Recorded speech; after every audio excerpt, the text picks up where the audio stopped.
এই হট্টগোল কেন সুষ্ঠুভাবে শেষ করতে পারলেন না তাফসীর মাহফিল আজারি সাহেব? কারণ বিএনপি নেতারা প্রকাশ্যে বলেছে মাহফিলে আজারি সাহেব হেস্তনেস্ত শিকার হবে, এটা কইছে বিএনপি নেতা। সত্যি কথা, আমি ব্যানে করছি না। রাজনৈতিক নেতা যদি আলেমের সাথে বেদবি করে না, একেবারে পায়রা ফেলাবেন, পারমিশন দিলাম, আমার নামে যেন কেস দেয়। আমি কয়ে দিচ্ছি মেলা ইস্যু, বুঝেছেন? এটা নিয়ে ধরি। ওই যে কুদ্দুস বয়াতি আছে না, ওরা একটা চমৎকার গান আছে, বলে কোনটা ছেড়ে কোনটারে ধরি, শুনেছেন? শোনেন নাই? আরে এডিটর সাহেব, এনে শুনে দেন না, এরপরে তো বাম্বু চলবে বরাবর, এনা সবাই এনার্জি নিয়ে আনি, তাই না? হ্যাঁ, কুদ্দুস বয়াতি গেলে আমার খুব প্রিয় শিল্পী, বুঝছাও। এবার আসেন প্রথম ইস্যু।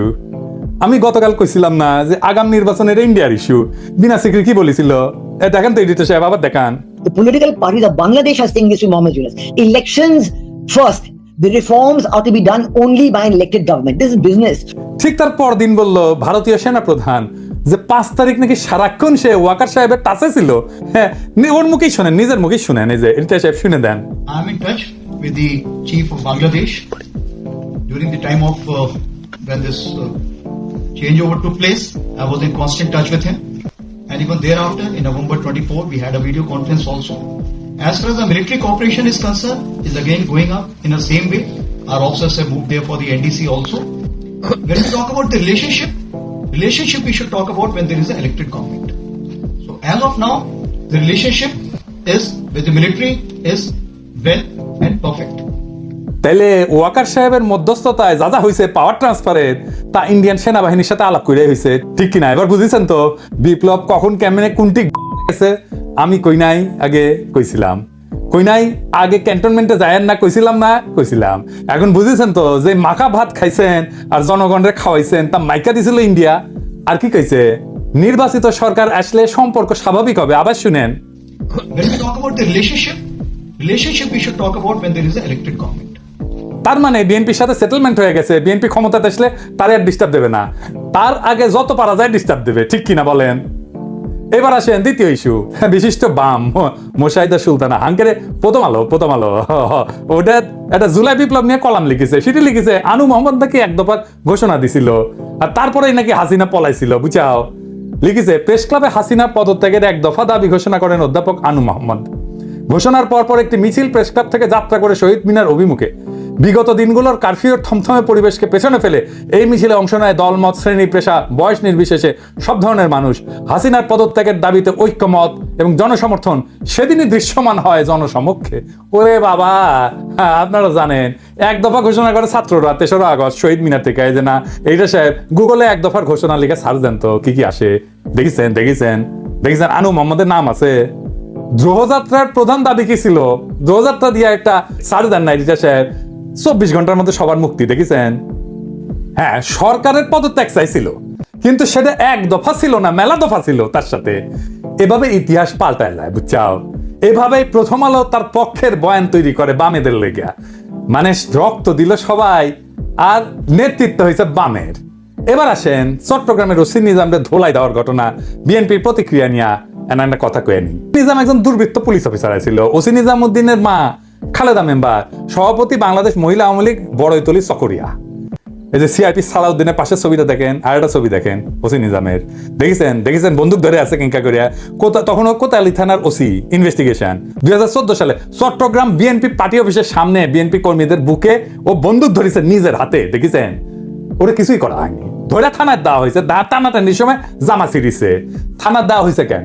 কারণ ওই ওসি নিজাম হৃদয় তারুয়ার মামলার আসামি যে শহীদদের, কিন্তু ধরে দেওয়ার পর দেখা গেল তার নামে পুলিশ মামলা থেকে বাদ দিয়ে দিছে। দেখেছেন? বাদীকে না জানায় মামলা থেকে নাম বাদ দেওয়া যায় না, বাদীকে জানানোই হয় নাই। এই মামলার তদন্তকারী কর্মকর্তাকে আমি জানবার চাই, আমারে নাম দিবেন, ওর তদন্ত আমি আর আন্দাজ দিব। এই নিজামরে ধরিছে শহীদুল ইসলাম শহীদ নামে স্বেচ্ছাসেবক দলের নেতা এক বীর যুবক। আমার স্যালুট তারে দল থেকে বহিষ্কার করে দিছে। কেন? 2টা কারণে। দুর্নীতির দায় সাজাপ্রাপ্ত মীর নাসিরের ছেলে মীর হেলাল ছেলেটার বিরুদ্ধে অবস্থান নিছে। দেখেন, নেতা তারেক রহমান সাহেবের বক্তৃতা দেন এত পরিষ্কার ভাবে বোঝানোর পরে যারা না বুঝের ভান করার এই তারা দায় দায়িত্ব তো দল তুলো কিলেই দুষ্ট গুরুত্ব শূন্য গোয়াল বোধ বেটার।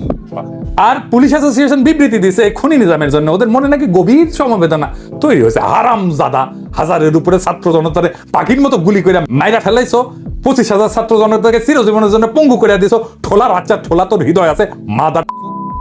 ওই শহীদুল কি বলতেছে শোনেন, যে আমার ছেলে দেখতে দেশ নাই, শোনান এডিটর সাহেব। আমি আমার বাচ্চা দেখতে পারি নাই, আমি আমার বাচ্চার মুখ দেখতে পারি নাই। এ হচ্ছে ওসিনা রাম, সাদত ভাইকে জেলে লাঞ্ছিত করেছিল, আমাদেরকে লাঞ্ছিত করেছিল। জামাতের নেতাকে ধরে শীর্ষ সন্ত্রাসী বলে চালান দিছে 3-3 বার, তার দোকান লুটপাট করিছে, বউ বাচ্চা গেছে দেখা করতে, বাচ্চার 104 ডিগ্রি জ্বর ছিল, দেখা করতে দেন, সারা রাত ওই বাচ্চাটারে বসায় রাখিছে। আলিয়া মাদ্রাসা ক্লাস 8-এর ছাত্ররা ধরে নিয়ে গেছে, পরীক্ষা দিছে বাচ্চাটা জেল থেকে। এখন ঠোলা অ্যাসোসিয়েশনে হৃদয় বাইরে হয়েছে শালা, 14 জেনারেশনের জাউরা শালা। বিএনপি ভাবিছে ঠোলা দিয়ে ইলেকশন করাবি, তাই পুলিশের গেছে বিএনপি। এখন এই শহীদুল ইসলামকে নিজাম সাইজ করবি। এই নিজাম, শহীদুলের যদি কিছু হলে না তো ঠ্যাঙ্ক এটা ভেজে খামু কলে আমি। শহীদুল, তুমি ছাত্রদের নাগরিক কমিটিতে জয়েন দাও, তুমি উঠি নেতা হবা, তোমার বীরত্বের স্যালুট আমার। নাগরিক কমিটি করছি, যেটি ইনকা স্পিরিটেড বিএনপির তৃণমূল কর্মীর সাথে বেইনসাফি করবে বিএনপি না, তারই নিয়ে নিবা। ওই যে ইসকনের নামে মামলা করেছিল না যে বিএনপি নেতা, তাকে নিয়ে নাও, ওই চট্টগ্রামে হিরোইক ইমেজ তৈরি করতে পারবি। এবার আসেন মিজানুর রহমান আজাহারির তাফসির মাহফিলে গ্যাঞ্জাম নিয়ে কথা বলি। প্লেটে যেভাবে মিজানুর রহমান আজাহারির ওয়াজের শেষে হট্টগোল করে বন্ধ করে দেওয়া হয়েছে, তাতে আমি হতবাক এবং ক্ষুব্ধ। শুনেন তার কথা, শুনেন শেষ দিকের কথা। এই জায়গাটাতে এরকম কেন হইলো? শুরুতে তো এটা ছিল না। এখন আইন শৃঙ্খলা বাহিনী তোমাদের সাথে লাঠি চার্জ করবে, ধাক্কাধাক্কি করবে, তোমরা আমার সাথে এটা হবে এরকম? তোমরা তো ব্যথা পাবা তো। বসো না, সবাই বসতে পারলে তোমাদের কি? বসো। এটা আমি এখন পরিকল্পিত কিছু হতে পারে এই ধারণাও করতে হবে আমাদের। লক্ষ লক্ষ মানুষ বসে আছে, তোমরা একটু শান্ত হবে না? হ্যাঁ, বসো। আর 2 মিনিট একটু কোঅপারেট করো। 2 মিনিট একটু কোঅপারেট করো। জি পুলিশ ভাইরা, হ্যাঁ আস্তে জি বসে যাবে। হ্যাঁ ঠিক আছে, 2 মিনিট। এই বিভাগে আমার আর আসা হবে না, আমি একবারই তো আসলাম, সো যা বলার তো আমি এখনই বলতে হবে। এমন না যে আমি আবার সুনামগঞ্জে আসবো, হবিগঞ্জে আসবো। খুবই গুরুত্বপূর্ণ কয়েকটা কথা আমি রাখবো তোমাদের সামনে। বসো, শেষ করে দিব। এই তো আর 10 মিনিট সময় আছে আমার হাতে। বসো। মাশাআল্লাহ, এই ঠিক আছে। আমি কলে এখানে এক বিশাল ষড়যন্ত্রের গন্ধ পাইতেছি। ঘটনা ছোট, রাজনৈতিক গুরুত্ব অপরিসীম। আজারি সাহেব নিজেই কইছে যে সামান্য জায়গায় অল্প কিছু লোক এই কাজটা করেছে। শুনেন, পুরো লক্ষ লক্ষ মানুষ, আমি তো দেখতে পাচ্ছি কত লক্ষ লোক হয়েছে। একটা জায়গায় কোনো সমস্যা নাই, এখানে কয়েকশো ছেলে পেলে এই ধাক্কাধাক্কি। না নিজে শুনতে পারতেছো, না অন্যকে শুনতে দিচ্ছ, না আমাকে বলতে দিচ্ছ। কি করতেছো তোমরা? এগুলো কি করতেছো?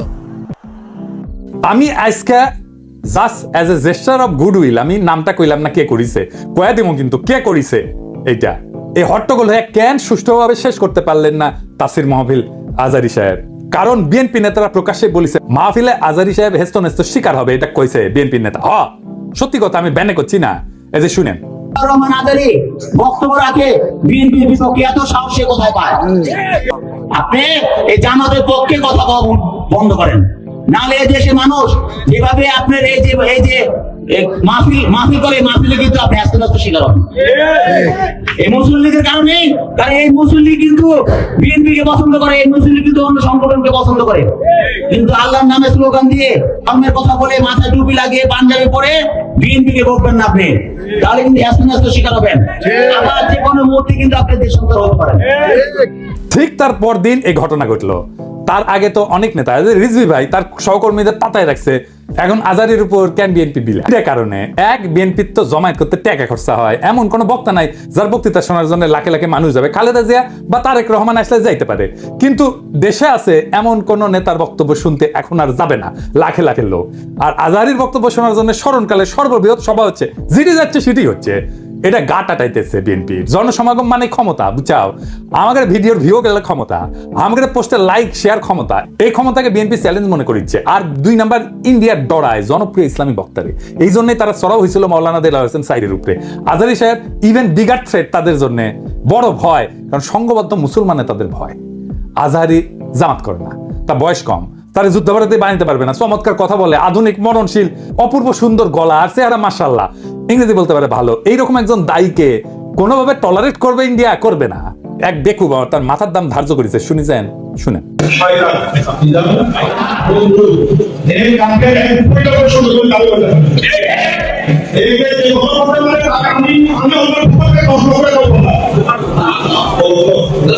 দেখেছেন তার জানের উপরে উঠে গেছে। পুলিশকে করছে ওই হারামজাদার এখন ধরে প্যাকেট করেন, ওই যে কইছে 10 লাখ টাকা দিবে প্যাকেট করেন। বিএনপি নেতারা খুব অপমানজনক ভাবে কথা কইছে যে আজার ইউজের পিছে লাগিছে। দেখেন দুদু ভাই কয় আজার নাকি মাজার কি যেন আছে, দেখেন শুনেন। ওই যে কে যেন আজান নাকি মাজার একজন আছে। হ্যাঁ, দুদু ভাই আপনারা যে বিএনপির দুদু বলে এটা জানেন? হ্যাঁ, দুদু দুদু বুকের দুদু নাম বিকৃত করেন কে? বেদবি কুটি থেকে শিখেছেন। আপনার কর্মী আপনার কথা না শুনে আজার ইউজের কথা শুনবি? এটা জানেন না তো? কর্মীর সাথে তো যোগাযোগ নাই, জিজ্ঞেস করে দেখেন। আজার ইউজের নাম শুনলে কয়বার সালাম দেয় শুনেন, আর আপনার পিছিয়ে যায় কি কয় শুনেন। নিজেরা বেশি হারকুলিস ভাবেন না, বুঝছেন? উঠলে দিন বাগে খেয়েছে। আওয়ামী লীগ আমলে ওয়াজে এসে আওয়ামী লীগ নেতারা চড়াও হইতো না, দেখেছেন না? চড়াও হইতো না, এখন বিএনপি নেতারা চড়াও হচ্ছে। এই যে দেখেন, এটা আমার শহরে বগুড়ায় মাওলানা বজরুল রশিদ মিয়া, আমি কলে খুব পছন্দ করি, খুব চমৎকার একজন আলেম, কলে খুব সুন্দর ওয়াজ করেন, উনার উপরে চড়াও হয়েছে। মিজাজ খারাপ হয়ে গেছে দেখে। আর চড়াও হয়েছে কে? আওয়ামী লীগের পান্ডা মোহনের ভাই বিএনপি নেতা বাদশা। দুই ভাই দুই দল করে, এক ভাই আওয়ামী লীগ এক ভাই বিএনপি। ওর ভাই বগুড়া শহরের কোনো জমি বাকি রাখে না, এই যে মোহন দখল করেছে, দুই ভাই দল করে সিস্টেম করে এখন আরেক ভাই রাজত্ব চালাইতেছে বগুড়ায়। এটা আগা 5 তলার দুর্বৃত্ত ফ্যামিলি। শোনেন কি করিছে। কিসের ভাষা ভাই? আমরা দেশ থাকি না, আমরা দেশ থাকি না। ঠিক আছে, আপনি বলেন কেন যে আল্লাহ আকবার একবারই ছাড় দেয় না? আমাদের প্রত্যেকটা এই প্রোগ্রামে দেখো না, এই জায়গাতে আমি কি বুঝতে পারছি চাকরি শোনেন না এখানে যে কোরআন শরীফ তেলাওয়াত হলো একবারই দিছে আল্লাহ আকবার হাম্মাম করে আর দেয়নি, এটা ঠিক না। তার মানে দিছে তো না? তার মানে দেয়নি, দিছে তো। একবার দেখ 10 বার দেখ দিছে। আপনারা কোন আওয়ামী লীগের মধ্যে দিছে? আপনি তো বললেন একবারই দিছে আর দেয়নি, এটা তো ঠিক না।